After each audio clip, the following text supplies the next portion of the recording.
semuanya. Shalom, damai sejahtera Tuhan menyertai kita semua.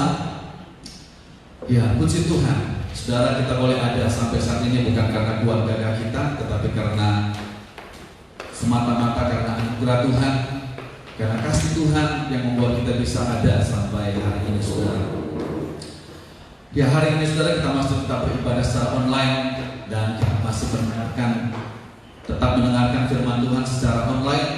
Tetapi saudara, walaupun demikian, sekalipun kita masih beribadah di rumah kita masing-masing, mendengarkan firman Tuhan di rumah, tetapi mari saudara, kita mau tetap antusias, kita mau tetap bergairah, kita tetap haus untuk beribadah kepada Tuhan, untuk mendengarkan firman Tuhan. Ya, kita tetap bersemangat saudara di dalam beribadah kepada Tuhan, di dalam mendengarkan firman Tuhan. Bahkan saudara, sekalipun kita beribadah di rumah kita masing-masing, tapi mari saudara kita ikuti ibadah itu dengan serius, dengan kesungguhan hati. Kita mempersiapkan hati kita dengan benar, kita persiapkan juga diri kita, tubuh kita dengan baik, saudara. Ikutilah ibadah saudara dengan tetap berpakaian rapi. Ya saudara, karena saudara, Tuhan memperhatikan semuanya itu, saudara. Ya, saudara, jangan saudara kita berpakaian rapi hanya pada saat kita beribadah secara korporat.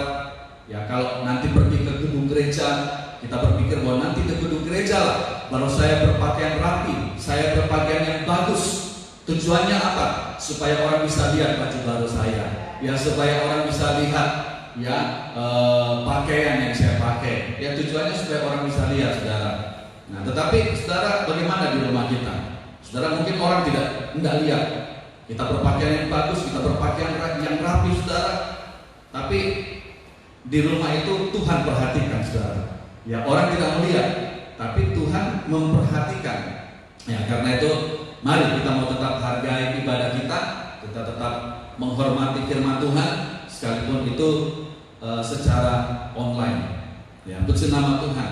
Saudara, kita sudah berada di minggu terakhir di bulan Mei ini dan tetap masih dengan pembahasan yang sama, dengan tema yang sama, yaitu Grace to Serve atau anugerah untuk melayani. Dan hari Minggu ini saudara merupakan pembahasan terakhir dari tema Grace to Serve. Dan hari ini saudara, saya ingin berbicara tentang pelayanan Marta dan Maria. Saudara, kita melihat firman Tuhan ini di dalam Lukas pasal 10. Kita lihat dalam Lukas pasal 10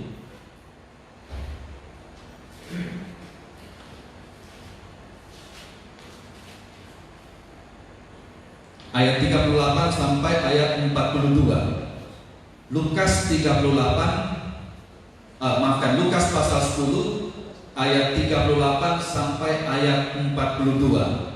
Ya, kalau Bapak Ibu Saudara sudah dapat, kita baca bersama-sama saudara ayat ini dengan suara yang keras. Perikopnya Maria dan Marta. Setelah hitungan ketiga kita akan baca bersama. 1, 2, 3. Ketika Yesus dan murid-muridnya dalam perjalanan, tibalah ia di sebuah kampung.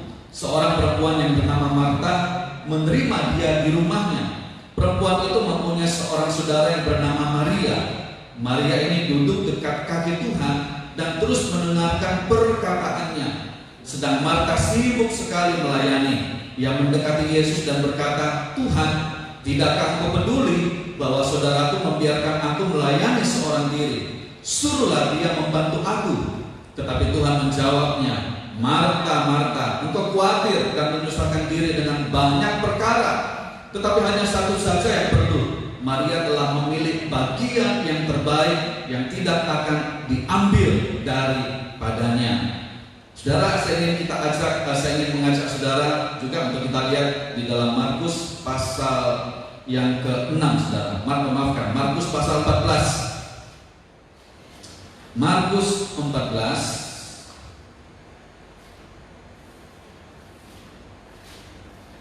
ayat 3 sampai dengan ayat yang ke-6. Markus 14 ayat 3 sampai ayat 6. Perikopnya Yesus diurapi. Kita baca setelah hitungan ketiga. 1, 2, 3. Ketika Yesus berada di Betania, di rumah Simon si kusta, dan sedang duduk makan, datanglah seorang perempuan membawa satu guli-guli pualam berisi minyak narwastu murni yang mahal harganya. Setelah dipecahkannya leher guli-guli itu, dicurahkannya minyak itu ke atas kepala Yesus. Ada orang yang menjadi gusar dan berkata seorang kepada yang lain, "Untuk apa pemborosan minyak narwastu ini? Sebab minyak ini dapat dijual 300 dinar lebih dan uangnya dapat diberikan kepada orang-orang miskin." Lalu mereka memarahi perempuan itu. Tetapi Yesus berkata, "Biarkanlah dia. Mengapa kamu mendustakan dia? Ia telah melakukan suatu perbuatan yang baik kepadaku." Ya, puji nama Tuhan. Saudara, Marta dan Maria ini adalah dua orang yang sama-sama melayani Tuhan. Bahkan secara kasat mata saudara, Marta itu lebih giat. Marta terlihat lebih rajin daripada Maria, saudara.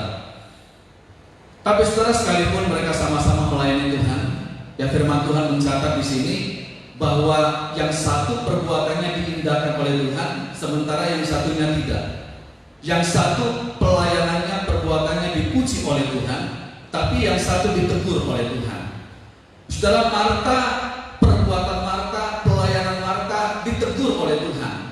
Sementara saudara, perbuatan Maria atau pelayanan Maria saudara dipuji oleh Tuhan. Nah, pertanyaannya saudara, apa yang membuat sehingga Marta ditegur oleh Tuhan? Saudara, di mana kesalahan daripada Marta? Saudara, bukankah Marta ini adalah seorang yang energik? Saudara, bukankah Marta ini adalah seorang yang suka bekerja? Dia adalah seorang yang rajin, dia adalah seorang yang giat. Marta ini adalah seorang yang aktif, dia adalah orang yang suka melayani, saudara. Dan saya mau sampaikan saudara bahwa gereja Tuhan membutuhkan orang-orang seperti Marta. Ya, saya berdoa kiranya di dalam gereja ini, di dalam gereja Petra, ada orang-orang yang seperti Marta, ada jemaat-jemaat yang seperti Marta. Saudara, gereja membutuhkan saudara orang-orang yang aktif.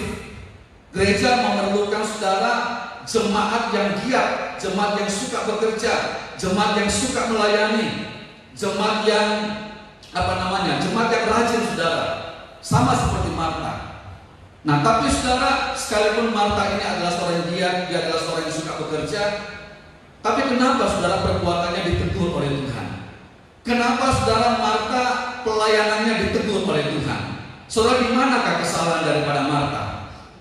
Saudara, dengarkan ini saudara. Kesalahan daripada Marta. Saudara, sekalipun Marta itu adalah orang yang begitu sibuk, sekalipun dia adalah seorang yang begitu giat, rajin, suka bekerja, suka melayani, dia adalah seorang yang aktif, tetapi saudara, Marta itu punya kelemahan. Marta punya kekurangan. Nah, apa kelemahan daripada Marta, saudara? Kelemahan daripada Marta yaitu dia suka bersungut-sungut. Nah, itu kelemahannya, saudara. Marta adalah seorang yang suka bersungut-sungut. Memang dia bekerja, memang dia giat, memang dia suka melayani. Tetapi ketika dia bekerja, saudara, Marta itu bekerja sambil ngomel-ngomel. Dia bekerja sambil sungut-sungut. Dia melayani sambil sungut. Dia melayani sambil ngomel, saudara. Nah, ini Marta, saudara. Dan inilah yang membuat sehingga Tuhan menegur Marta, saudara. Nah, dengarkan ini baik, saudara. Perhatikan bahwa apapun yang kita lakukan dan kita kerjakan, kalau disertai dengan sungut-sungut, maka itu tidak akan membuat Tuhan berkenan, saudara.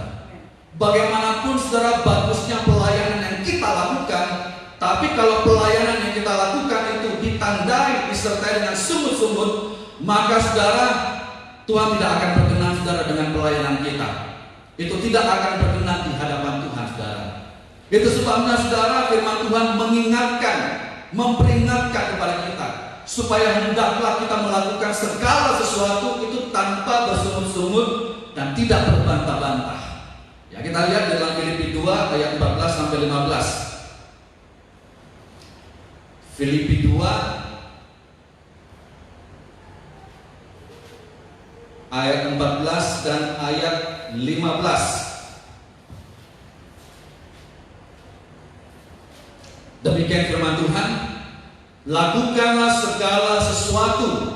Ya, segala sesuatu ini termasuk pelayanan. Kita terlibat dalam pekerjaan Tuhan, di dalam kegiatan apapun yang kita lakukan, firman Tuhan katakan apa?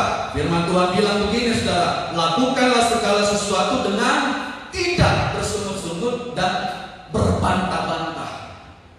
Jadi jangan kita melayani, tapi dalam pelayanan itu ditandai, disertai dengan sungut-sungut.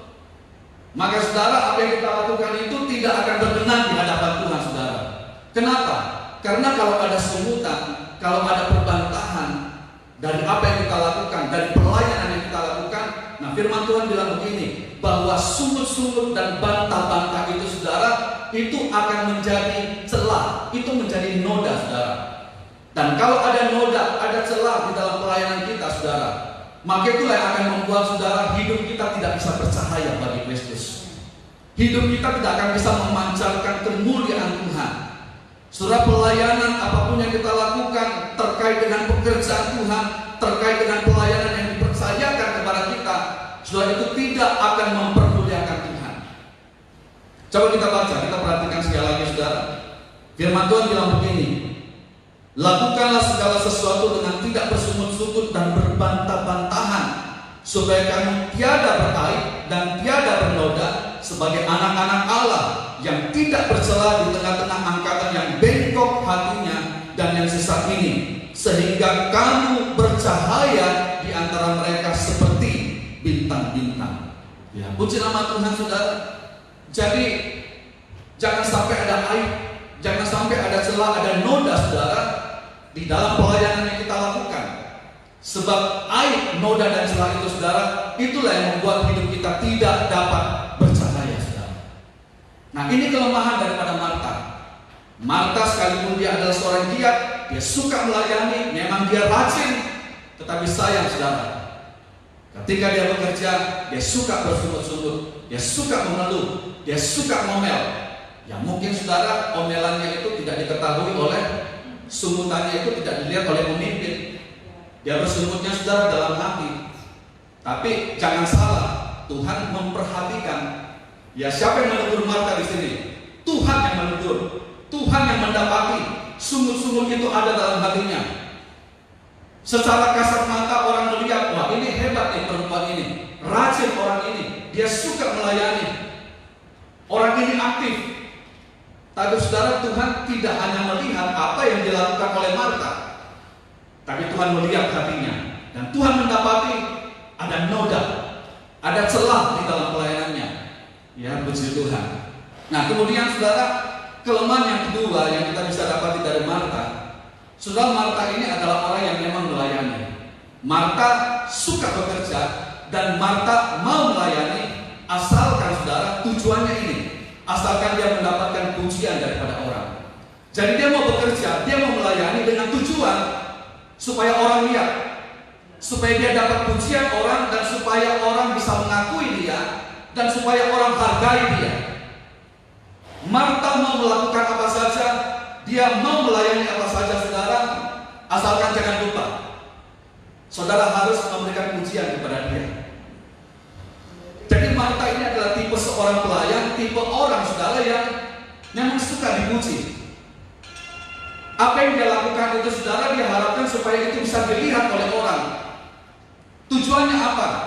Marta adalah orang yang suka kalau dia diangkat-angkat saudara. Setelah dia melakukan sesuatu, setelah dia melayani, dia suka saudara kalau ada orang yang berkata sama dia, wah Marta kamu hebat sekali, kamu luar biasa Marta. Nah itu yang dikejar saudara, itu yang diharapkan oleh Marta. Motivasinya, tujuannya bukan untuk kemuliaan Tuhan, tetapi dia mencuri kemuliaan Tuhan itu. Sehingga apa yang dilakukan oleh Marta saudara, tujuannya supaya orang melihat kepada dia, ya, supaya orang memuji dia saudara. Nah beda dengan Rasul Paulus. Saudara, Rasul Paulus itu adalah seorang pelayan Kristus yang sejati. Kenapa saudara? Karena Rasul Paulus bilang begini, di dalam pelayanan kami, dalam apapun yang kami lakukan untuk Kristus, kami tidak mencari pujian daripada manusia. Saudara, apa artinya pujian manusia? Tapi kalau akhirnya kita kehilangan saudara perkenanan Tuhan, apa artinya saudara orang berkata kita bagus, kita mendapatkan pujian daripada manusia, orang memuji kita, tapi Tuhan tidak berkenan dengan apa yang kita lakukan. Tuhan mencela kita, Tuhan tidak memuji kita. Saudara, lebih baik manusia tidak memuji kita, tetapi Tuhan memuji kita, saudara. Amin. Lebih baik kita kehilangan perkenanan Tuhan, tetapi lebih baik kita kehilangan perkenanan manusia daripada, saudara, kita kehilangan perkenanan Tuhan.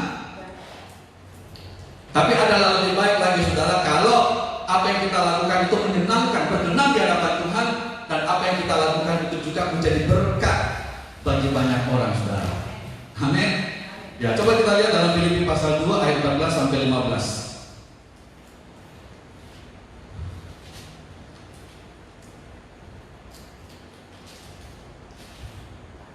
Maafkan, bukan, 1 Tesalonika 2 ayat 6.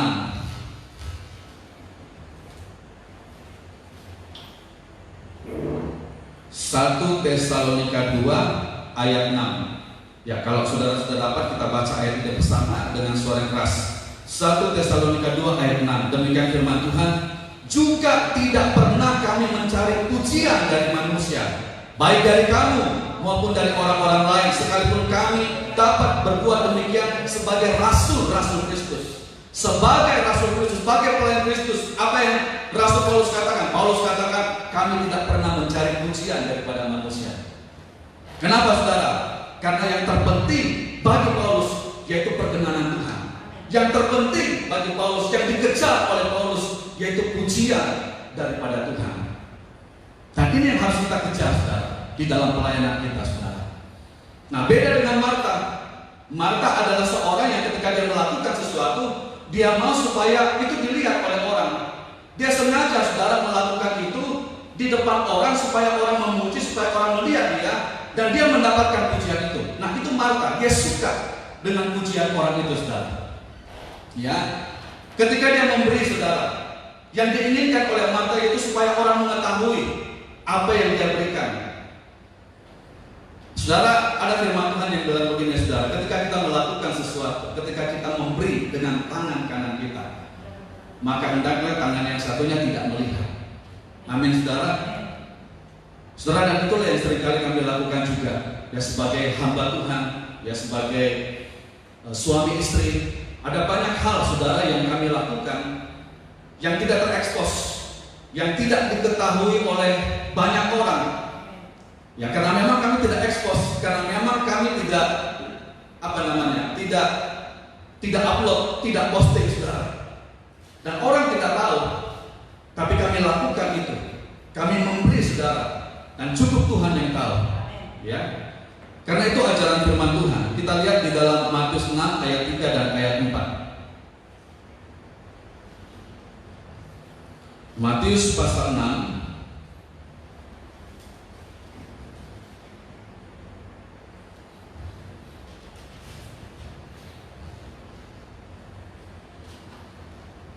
ayat 3 dan ayat 4. Demikian firman Tuhan. Tetapi jika engkau memberi sedekah, janganlah diketahui tangan kirimu apa yang diperbuat tangan kananmu. Hendaklah sedekahmu itu diberikan dengan tersembunyi, maka Bapamu yang melihat yang tersembunyi akan membalasnya kepadamu. Ya, puji nama Tuhan. Saudara, tapi yang dilakukan oleh Marta, dia tidak suka melakukan itu secara tersembunyi. Ketika tangan kanannya memberi, dia ingin supaya orang melihat itu. Ketika dia melakukan sesuatu, dia foto dan kemudian dia posting, dia upload di medsos. Tujuannya apa? Supaya orang melihat dan orang memuji dia. Ya, sekalipun saudara tidak semuanya salah, bisa-bisa saja. Ketika saudara melakukan sesuatu, ketika saudara memberi, ketika saudara kita melakukan kegiatan sosial dan kemudian itu didokumentasikan, difoto dan kemudian kita posting, kita upload di medsos dengan tujuan pertanggungjawaban, itu tidak salah. Tapi terkadang ada orang-orang yang melakukan hal itu dengan tujuan, dengan kepentingan pribadi, yaitu supaya dia yang dapat nama, saudara. Nah, ini yang berbahaya. Kalau dalam apa yang kita lakukan, di dalam pelayanan yang kita lakukan, tujuannya supaya orang lihat dan supaya kita dapat pujian orang, maka yang berbahayanya adalah itu bisa membuat kita menjadi sombong. orang itu bisa menjadi angkuh. Dan orang yang sombong, orang yang angkuh itu akan berkata seperti ini, saudara. Kalau bukan karena saya, kalau tidak ada saya, maka semuanya tidak akan ada. Semuanya tidak akan bisa jalan.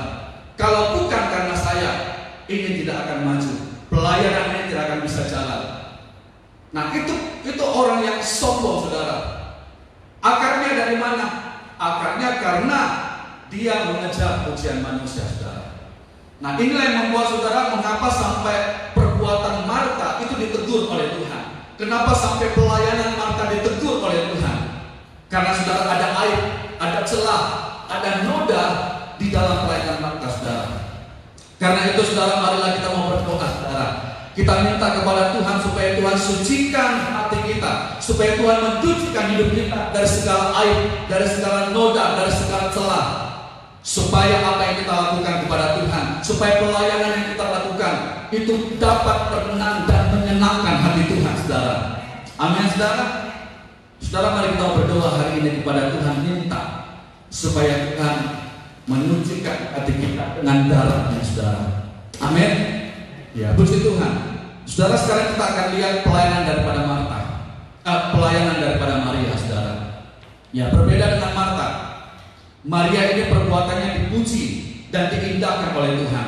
Saudara, apa yang dilakukan oleh Maria, perbuatan yang dilakukan oleh Maria itu menyenangkan dan berkenan di hadapan Tuhan, saudara. Ya, makanya saudara, dalam Markus pasal 14, kalau kita lihat dalam Markus 14 ayat 6, di situ Tuhan berkata bahwa Maria melakukan suatu perbuatan yang baik. Saudara, kalau Marta tadi pelayanannya ditegur oleh Tuhan, tidak diindahkan oleh Tuhan, maka sebaliknya perbuatan Maria atau pelayanan Maria, saudara, itu dipuji, diindahkan oleh Tuhan. Tuhan berkenan, Tuhan suka, bahkan Tuhan memuji, saudara, apa yang dilakukan oleh Maria. Sekalipun Marta menegur, ya saudara, orang bisa tidak mengindahkan apa yang kita lakukan. Orang bisa saja kita, itu makanya saya bilang tadi, orang bisa tidak memuji apa yang kita lakukan, tapi tidak peduli, saudara. Saya punya prinsip seperti itu. Terserah orang mau bilang apa, orang bisa tidak memuji, orang bisa tidak berkenan. Ya, karena memang sebagai seorang hamba Tuhan, sebagai seorang pemimpin, kita memang tidak bisa menyenangkan hati semua orang. Kita memang tidak bisa membuat semua orang setuju, suka dengan keputusan kita, dengan kebijakan kita, dengan apa yang kita lakukan. Tetapi yang terpenting adalah kita bisa mempertanggungjawabkan bahwa apa yang kita lakukan itu benar di hadapan Tuhan. Ya, orang bisa tidak suka, ya itu terserah dia, saudara. Jangan karena untuk menyenangkan hati orang itu, supaya membuat orang itu suka, lantas kemudian kita setuju sebagai pemimpin, akhirnya ya kita mengikuti orang itu, saudara. Salah. Sebagai hamba Tuhan, motivasi kita adalah bagaimana hidup kita menyenangkan, apa yang kita lakukan itu berkenan di hadapan komandan kita dan menyenangkan hati daripada komandan kita. Ya, bukan menyenangkan hati orang, tapi banyak pelayan Tuhan, banyak hamba Tuhan, motivasinya apa yang dilakukan itu untuk menyenangkan hati orang.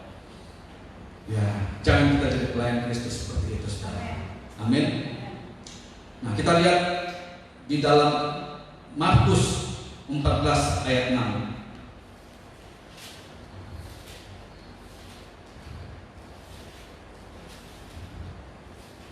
Markus pasal 14 ayat 6. Kita lihat sekarang pelayanan Maria, saudara. Apa kata Tuhan? Markus 14 ayat 6, demikian firman Tuhan. Tetapi Yesus berkata, biarkanlah dia, atau biarkanlah Maria. Mengapa kamu menyusahkan dia? Ia telah melakukan suatu perbuatan yang baik kepadaku. Apa kata Tuhan, saudara, kepada Maria? Tuhan memuji Maria. Tuhan berkata seperti ini, bahwa Maria telah melakukan suatu perbuatan atau suatu pelayanan yang baik kepadaku. Saudara, kalau dalam terjemahan yang lain, saudara, disebut perbuatan yang baik itu dikatakan perbuatan yang indah. Maria sudah melakukan suatu perbuatan yang indah di mata Tuhan. Jadi apa yang dilakukan oleh Maria, pelayanan yang dilakukan oleh Maria, itu diindahkan oleh Tuhan. Tuhan berkenan dan Tuhan memuji pelayanan daripada Maria. Nah saudara, apa yang membuat saudara sehingga Tuhan memuji dan Tuhan berkenan dengan pelayanan Maria? Karena saudara, apa yang dilakukan oleh Maria saudara itu didasari oleh kasih. Ya sekali lagi saudara, apa yang membuat sehingga Tuhan memuji, yang membuat pelayanan Maria itu diindahkan oleh Tuhan, Tuhan berkenan, Tuhan senang dengan pelayanan Maria. Saudara, yang membuat Tuhan mengindahkan pelayanan Maria, yang membuat Tuhan senang dengan pelayanan Maria, disebabkan karena apa yang Maria lakukan, pelayanan yang Maria lakukan itu didasari oleh kasih kepada Tuhan. Saudara, kalau kita perhatikan saudara di dalam cerita ini dalam Markus pasal 14, apa yang dilakukan oleh Maria saudara kepada Yesus? Yang dilakukan oleh Maria yaitu dia mencurahkan minyak narwastu itu kepada Yesus. Dia berikan minyak narwastu yang dia miliki itu, dia berikan kepada Yesus. Itu yang dilakukan oleh Maria. Saudara, kenapa sampai Maria mau mencurahkan saudara minyak narwastu, memberikan minyak narwastu itu kepada Yesus? Saudara, apakah ada yang memerintahkan? Apakah ada yang menyuruh Maria untuk memberikan minyak narwastu itu? Saudara, kalau kita perhatikan ceritanya di sini saudara, tidak ada satu orang pun yang memerintahkan Maria untuk memberikan minyak narwastu itu kepada Tuhan. Bahkan Tuhan Yesus sendiri saudara tidak memerintahkan kepada dia untuk mengurapi Yesus dengan minyak narwastu saudara. Ya. Tetapi saudara, apa yang dilakukan oleh Maria ini merupakan spontanitas. Apa yang dilakukan oleh Maria saudara bukan karena diperintahkan, bukan merupakan kewajiban, bukan merupakan keharusan. Tetapi apa yang dilakukan saudara oleh Maria saudara itu karena spontanitas, karena sukarela. Karena saudara dia lakukan itu dengan tulus, dan terutama saudara apa yang dilakukan oleh Maria itu lahir dari kasih. Jadi saudara, bukan karena diperintahkan, tidak ada perintah di sini saudara. Saudara, kalau bicara tentang perintah, maka perintah itu harus dilakukan, harus ditaati. Ya, karena kalau perintah itu tidak ditaati saudara, maka ada sanksinya, ada hukumannya saudara. Tapi di sini sama sekali tidak ada perintah saudara. Artinya, kalaupun Maria tidak mengurapi Yesus, tidak memberikan minyak narwastu itu kepada Yesus, itu tidak salah. Dan tidak ada sanksinya, tidak ada hukumannya saudara. Tapi saudara, masalahnya di sini bukan salah atau tidak salah. Masalahnya di sini saudara bukan dosa atau tidak dosa. Tapi masalahnya di sini adalah kasih. Saudara, kasih inilah saudara yang mendorong perbuatan daripada Maria. Saudara, kasih inilah saudara yang memotivasi Maria untuk melakukan perbuatannya, untuk melakukan pelayanannya saudara. Saudara, kasih inilah saudara yang kemudian menggerakkan perbuatan daripada Maria. Jadi apa yang dilakukan oleh Maria pada saat itu saudara, itu didasari oleh kasih. Dan camkan ini baik-baik Bapak Ibu saudara yang dikasihi Tuhan. Saya mau katakan bahwa segala sesuatu yang kita lakukan yang didasari dengan kasih, maka itu akan berkenan di hadapan Tuhan dan itu akan indah di mata Tuhan saudara. Itulah pelayanan yang indah di mata Tuhan. Yaitu kalau pelayanan itu saudara, apa yang kita lakukan, perbuatan yang kita lakukan didorong, didasari, motivasinya adalah kasih. Saudara, setiap pelayanan yang lahir dari kasih, dasarnya kasih, ya, itu akan menyenangkan hati Tuhan saudara. Ya sekali lagi, setiap pelayanan yang lahir dari kasih itu berkenan di hadapan Tuhan. Dan itu dilakukan oleh Maria saudara. Nah, kita lihat apa buktinya saudara bahwa perbuatan pelayanan Maria saudara itu didorong, didasari oleh kasih. Saudara, buktinya saudara, firman Tuhan katakan di dalam ayat 3, Maria mau memberikan minyak narwastu yang murni dan mahal harganya saudara. Kalau bukan karena kasih, maka tidak mungkin saudara Maria mau memberikan minyak narwastu yang murni itu, yang mahal harganya itu kepada Tuhan. Tapi kasih itulah yang kemudian mendorong dia, yang menjadi dasar daripada perbuatannya, sehingga apa yang menjadi berharga, yang paling berharga bagi dia, itulah minyak narwastu yang dimiliki, minyak narwastu yang murni, yang mahal harganya saudara, itu rela dia berikan kepada Tuhan, dia persembahkan kepada Tuhan. Saudara, bukan minyak narwastu yang 75% murni, tidak saudara. Bukan minyak narwastu KW yang sudah dicampur dengan bahan-bahan yang lain. Tapi ini minyak narwastu yang asli. Ya, seperti yang firman Tuhan katakan, kita bisa lihat itu dalam Markus 14 Markus 14 ayat 3, demikian firman Tuhan. Ketika Yesus berada di Betania, di rumah Simon si kusta, dan sedang duduk makan, datanglah seorang perempuan membawa suatu buli-buli pualam yang berisi minyak narwastu murni yang mahal harganya. Dari saudara, bukan hanya minyak narwastu murni yang diberikan oleh Maria kepada Tuhan, tapi minyak narwastu yang mahal harganya. Artinya apa, saudara? Artinya, saudara, Maria telah memberikan persembahan yang terbaik kepada Tuhan. Dan inilah yang membuat perbuatan Maria diindahkan oleh Tuhan. Inilah yang membuat sehingga Tuhan berkenan dan Tuhan senang dengan apa yang dilakukan, dengan perbuatan, dengan pelayanan yang dilakukan oleh Maria. Kenapa, saudara? Karena pelayanannya lahir dari kasih. Dan karena pelayanan itu ditandai dengan kasih, membuat saudara sehingga Maria memberikan persembahan yang terbaik kepada Tuhan. Maria mempersembahkan, saudara, bukan minyak narwastu yang 75% murni, tapi minyak narwastu yang 100% murni, bukan 50% murni, bukan 25% murni, saudara, tetapi 100% murni. Ini suatu persembahan yang terbaik, suatu pelayanan yang terbaik yang dilakukan oleh Maria, saudara. Maukah saudara memberikan persembahan yang terbaik kepada Tuhan? Maka saudara berkomitmen mulai hari ini untuk kita memberikan pelayanan yang terbaik kepada Tuhan. Saudara, apa itu persembahan yang terbaik? Dengarkan ini, saudara. Persembahan yang terbaik itu merupakan suatu persembahan yang disertai dengan kasih dan disertai dengan hati yang murni, disertai dengan motivasi yang murni. Itulah persembahan yang terbaik. Pelayanan yang terbaik itu merupakan suatu pelayanan yang disertai dengan kasih dan ditandai dengan hati yang murni. Hati yang murni berarti ditandai dengan ketulusan. Hati yang murni, saudara, itu berarti ditandai dengan ketaatan, ditandai dengan sesuatu yang murni, saudara. Motivasi murni, tidak ada motivasi yang lain, saudara.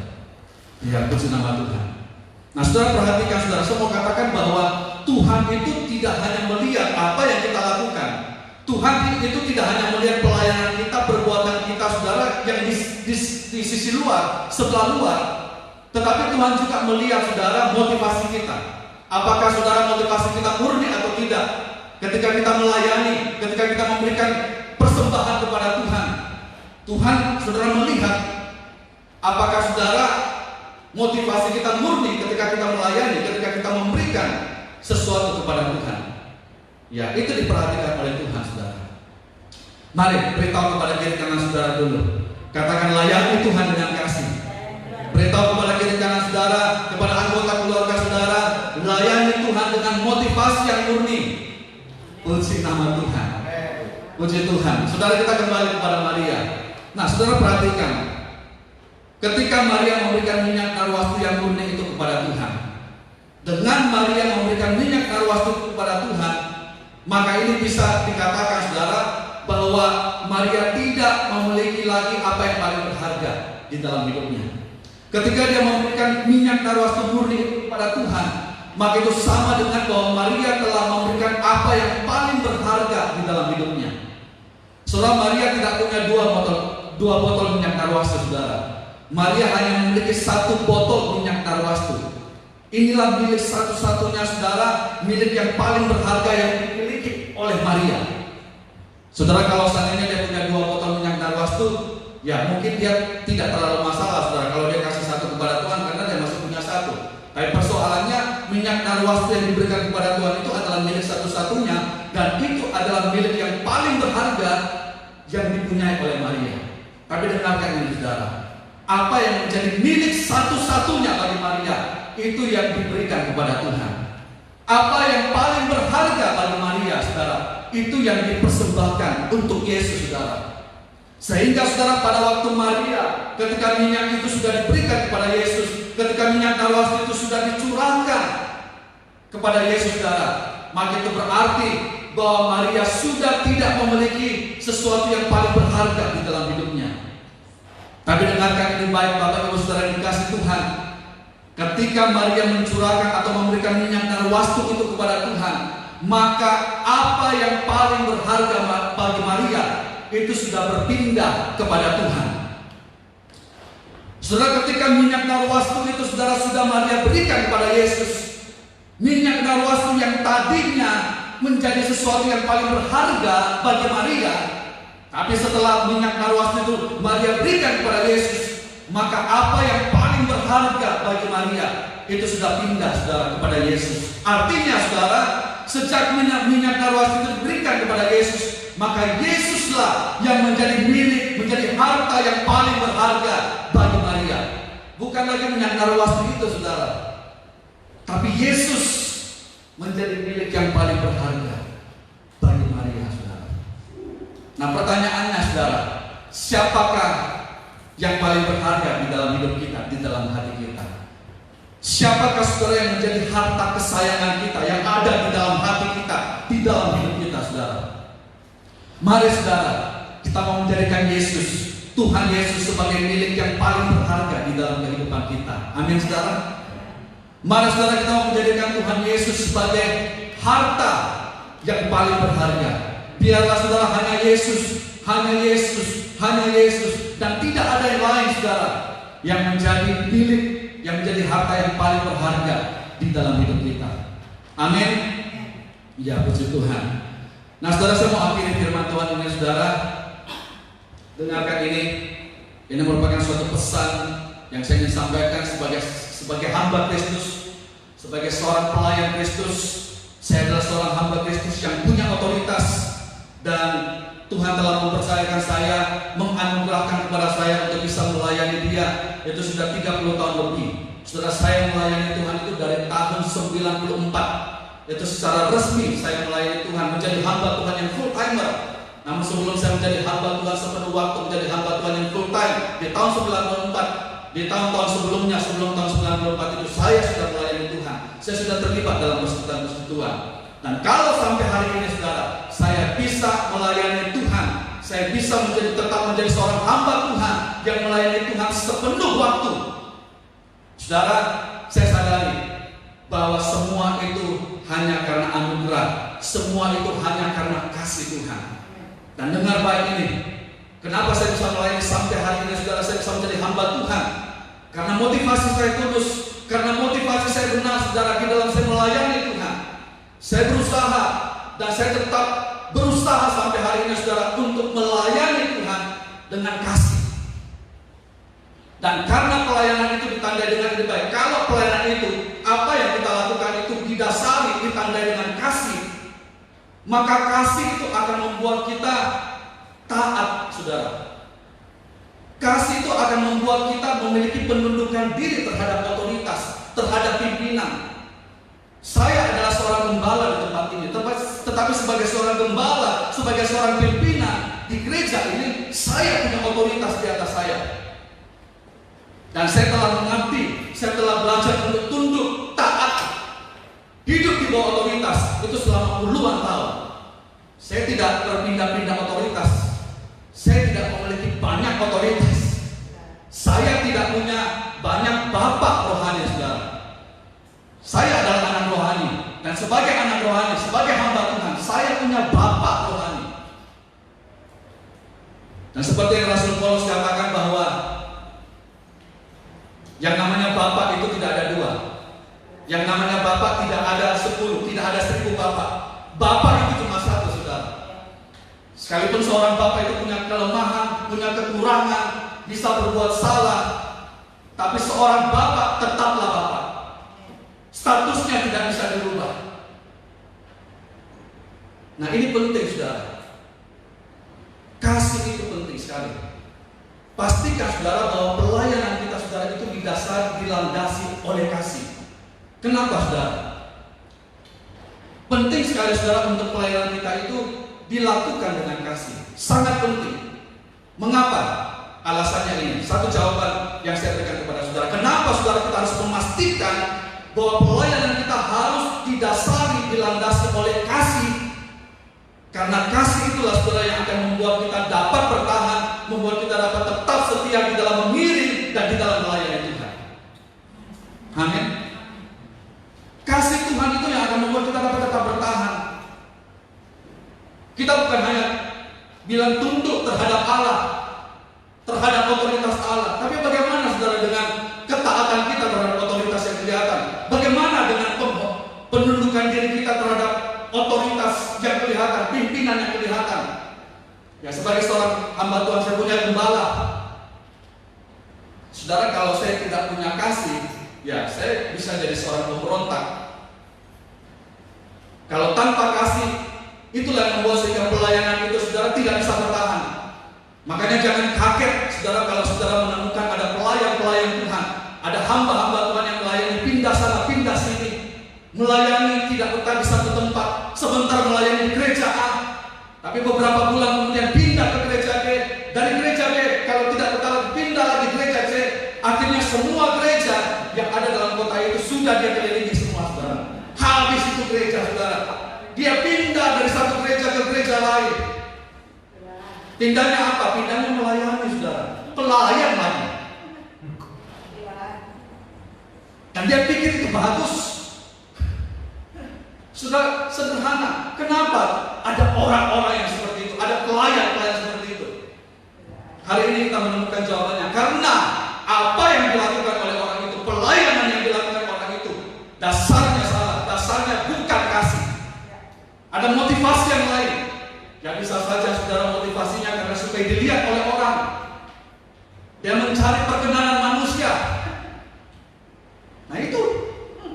Tapi kalau dasarnya kasih saudara, kasih itu yang akan membuat orang itu dapat tetap bertahan dan tetap setia. Amin saudara. Beritahu dulu kepada kiri kanan saudara. Katakan, layanilah Tuhan dengan kasih. Saudara perhatikan, saya akhiri saudara firman Tuhan ini di dalam Keluaran pasal 21. Kalau saudara perhatikan dalam Keluaran pasal 21, di situ saudara ada sebuah peraturan, ya ada sebuah peraturan bahwa orang Israel itu tidak diperbolehkan bekerja sebagai budak lebih daripada 6 tahun. Saudara, pada tahun ke-7 maka orang Israel pada tahun ke-7 saudara, maka budak itu dipersilakan untuk memilih. Apakah dia memilih dia mau bebas, dia mau merdeka, atau dia memilih pilihan yang kedua, yaitu dia mau tetap menjadi budak seumur hidup. Coba kita lihat Keluaran 21.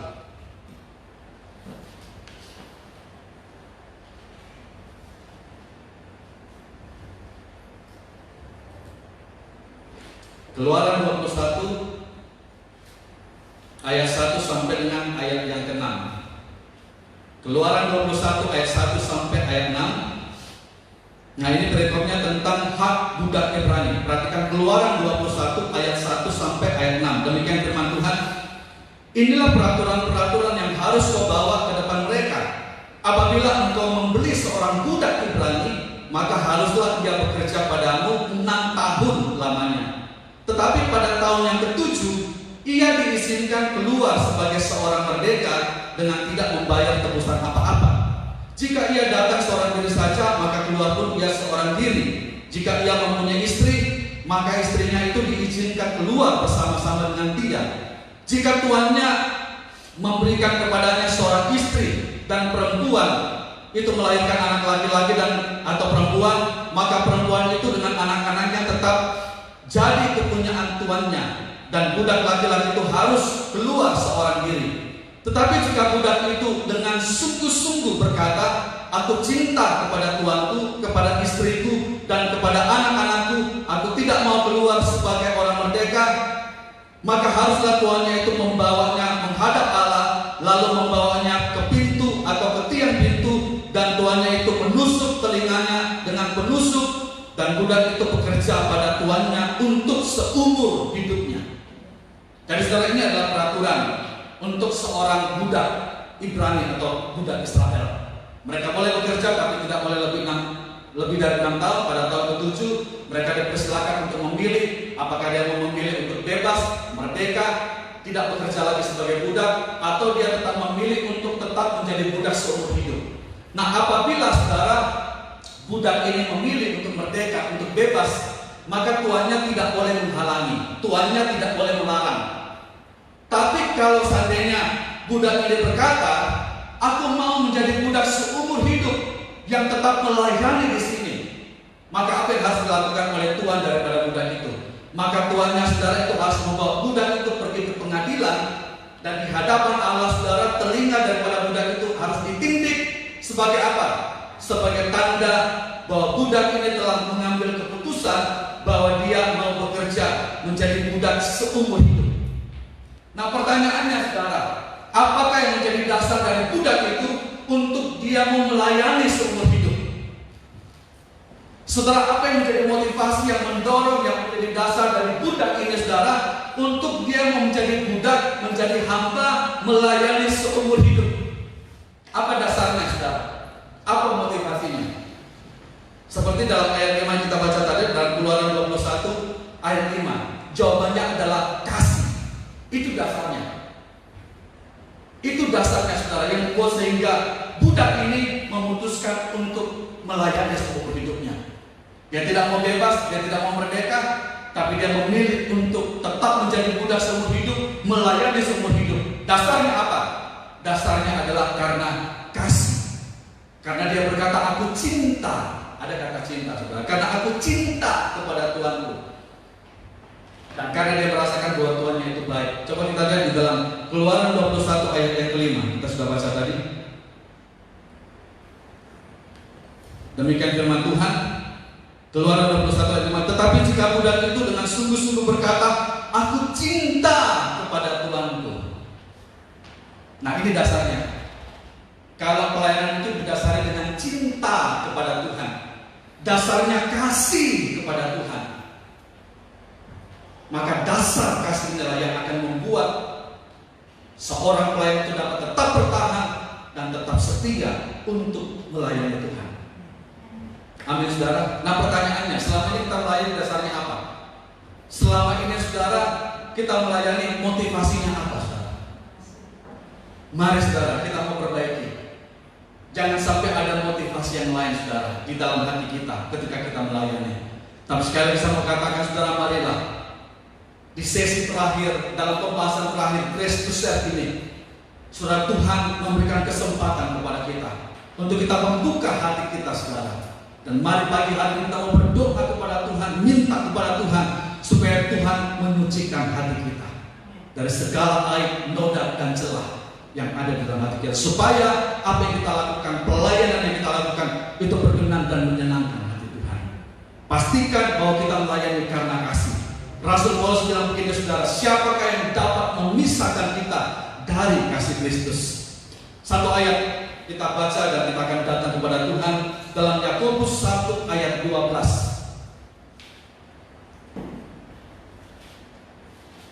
Yakobus 1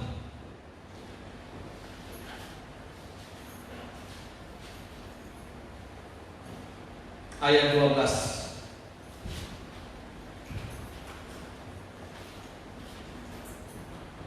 Ya, perhatikan Yakobus 1 ayat 12. Saudara, mari kita baca firman Tuhan itu bersama-sama. Yakobus 1 ayat 12, 1, 2, 3. Berbahagialah orang yang bertahan dalam pencobaan. Jadi saudara, Tuhan menghendaki supaya kita bisa bertahan di dalam ujian, bertahan di dalam pencobaan. Nah, apa yang membuat saudara kita bisa bertahan dalam pencobaan? Kita baca seterusnya. Sebab apabila ia sudah teruji, ia akan menerima mahkota kehidupan yang dijanjikan Allah kepada barang siapa yang mengasihi dia. Siapakah yang sanggup untuk bisa bertahan di dalam pencobaan, di dalam ujian? Firman Tuhan katakan, mereka yang mengasihi dia. Saudara, sampai di mana kasih kita kepada Tuhan? Kasih itulah saudara yang akan membuat kita dapat tetap bertahan. Kenapa ada banyak orang yang meninggalkan Tuhan? Jawabannya sederhana. Karena tidak ada kasih, tidak ada kasih Tuhan di dalam hidupnya. Saudara, mari kita mau iring Tuhan, kita mau melayani Tuhan dengan kasih saudara. Dan kasih itulah, sekalipun ada pencobaan, sekalipun ada masalah, sekalipun ada penderitaan, tapi kasih Kristus itu yang menopang hidup kita saudara. Amin firman Tuhan. Tuhan memberkati semua kita.